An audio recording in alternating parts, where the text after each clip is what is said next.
Tama, let's kick off with the issue of cryptocurrency. It's been there for some time. It's been all the rage, when it comes to retail investors. But it's actually only recently when the big guns, the institutional investors, starting getting into this. You've got, Union Bank here in the Philippines. You've got DBS over in Singapore, in the US as well, dabbling into this. But tell us, how big of an interest do the big guns, do the institutional investors have in cryptocurrencies, and how does this affect the risk profile of such banks?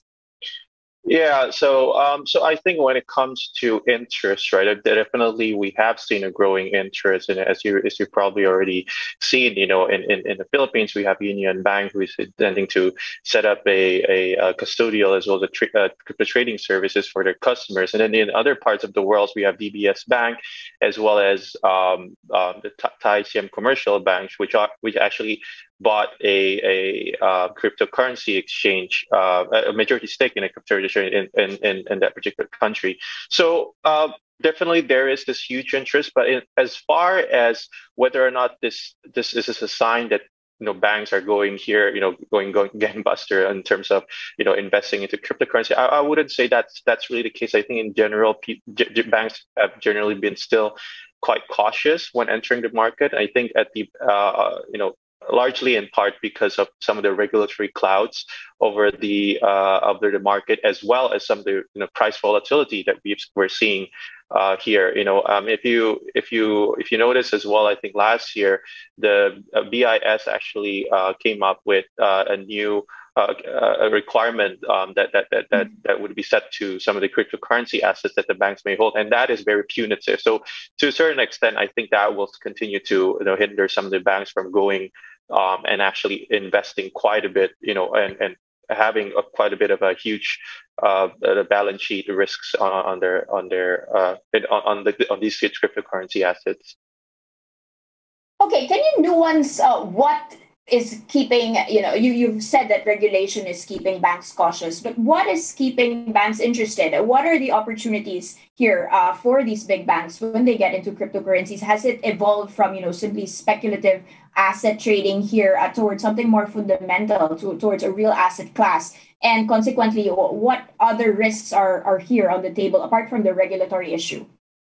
Yeah, so in terms of market opportunities, I think we all have seen that how the cryptocurrency market has kind of performed last year, right? And there's quite a bit of a meteoric rise in the market, in part because of the large adoption in some of the retail users into the market, and just generally. But I think a lot of these are also speculative in nature, so, but to say that it has turned into speculative trading into a more fundamental, I also wouldn't say that. I think there's generally been rising acceptance among the masses, but as far as the fundamental is concerned, I think there's still generally a big question mark on that front. And I think when it comes to risks, right? I have to preface this by saying that any assessment of the risk and opportunities in the cryptocurrency market will largely change, as the market dynamics change, and as a degree, and it all depends also on the degree of the engagement that the bank's intending to have with the market. Now, that being said, we have identified some of the key common risks that the banks will face when they try to dabble into the cryptocurrency market. So one of which is on the operational side, in particular, like you mentioned, the cybersecurity threats, such as scams and hacking, which we think that it's going to be a little bit more heightened in this particular space, as exemplified by some of the cases involving, a lot, even some of the largest crypto exchanges in the world. And I think when there's a hacking that occurred at a particular bank, I think that the reputational stake is definitely much higher, right? Because you as a customer, these institutions are basically the custodian of your money, right? So the beyond the cryptocurrency risk, we have also seen a rise of basically, risk when it comes to money laundering, as well as terrorism activity, which is going to be a little bit harder for banks to track and control, given the anonymous nature of the sector.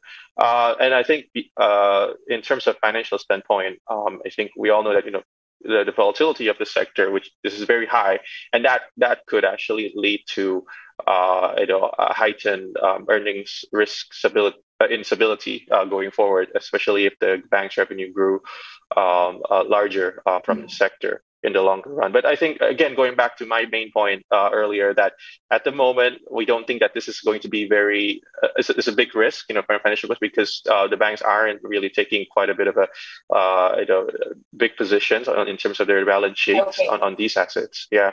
But this risk will evolve as the market continues to evolve.